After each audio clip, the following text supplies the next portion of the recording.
Well, CBS News projects Democrat Tom Suozzi won New York's special election. He's going to replace ousted Congressman George Santos in New York's 3rd District. Now, you may recall Santos was expelled from Congress in December after being charged with multiple counts of fraud, identity theft, and stealing from donors. We won this race.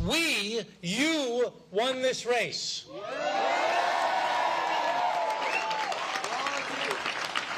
Because we addressed the issues and we found a way to bind our divisions.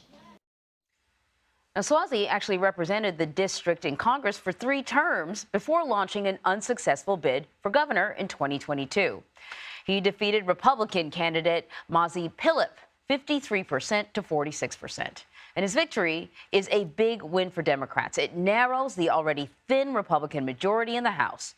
This special election became a closely watched race for any clues about suburban voter sentiment heading into the 2024 presidential election. And the Biden-Harris campaign responded to last night's win, saying when it comes down to the choice between presidential hopeful Donald Trump and President Biden, quote, voters are consistently choosing the leadership of President Biden and Democrats. Former President Trump also reacted to the results, lashing out against the Republican candidate, Mazi Pilip. She did not endorse Trump during her race, and Trump responded last night saying she, quote, would have easily won if she understood anything about modern-day politics in America. Well, Anthony Salvanto is joining us now to break it all down for us. All right, Anthony, what do we know about how people vote? Who voted and how they voted yesterday? Hey there, Anne-Marie. Look, first thing here is the reason, or one of the reasons so many people were watching this so closely, is the amount of swing that we've seen lately in this district, right? Joe Biden won it by, I'll put it here, by 8 points about. And then, of course, the Republicans, as you mentioned, Santos won it by about 8 points. And now we've got an 8-point just about gap here for Suozzi. So that makes it kind of telling, right? This is one of those districts that people watched and was in play and had a lot of swing in it, number one. And number two, turnout. You know, there was a snowstorm here in New York yesterday, and early in the day, turnout looked like it was lagging a little bit, and then it picked up. And, you know, we're going to end up with around 175,000 votes here. And for context, that's actually pretty strong for, you know, a non-presidential year concurrent election, for a special election. So all of those things added up to the reasons why this was so closely watched, Anne-Marie. So, of course, people are going to look at what happens here and try to read the tea leaves. Democrats are hoping to take back the House in November. Could this New York seat's moderate leaning maybe be a bellwether for their chances?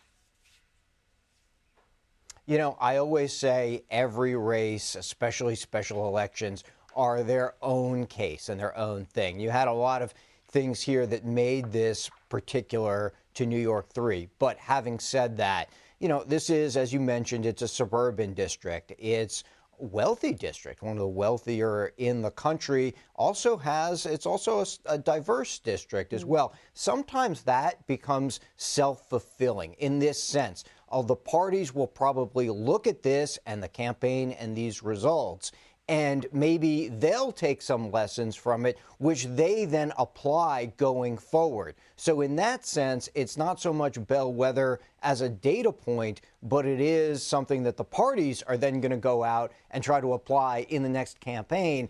And in that sense, it can make it sort of apply to a wider set of races going forward, Anne-Marie. Right. And as you saw, both presumed or expected frontrunners in the national election, the presidential election, trying to inject themselves into this race.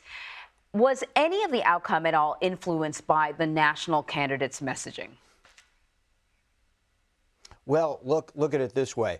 You had, like I said, number one, the amount of swing in this district. Number two, you look at the issues that were in play here, and certainly we see that nationally and in the polling, right? So you certainly see the top of the would-be ticket, right? Biden and Trump. You certainly see immigration as an issue going forward, but also perhaps I'll come back to the economy, which is going to be so important going forward.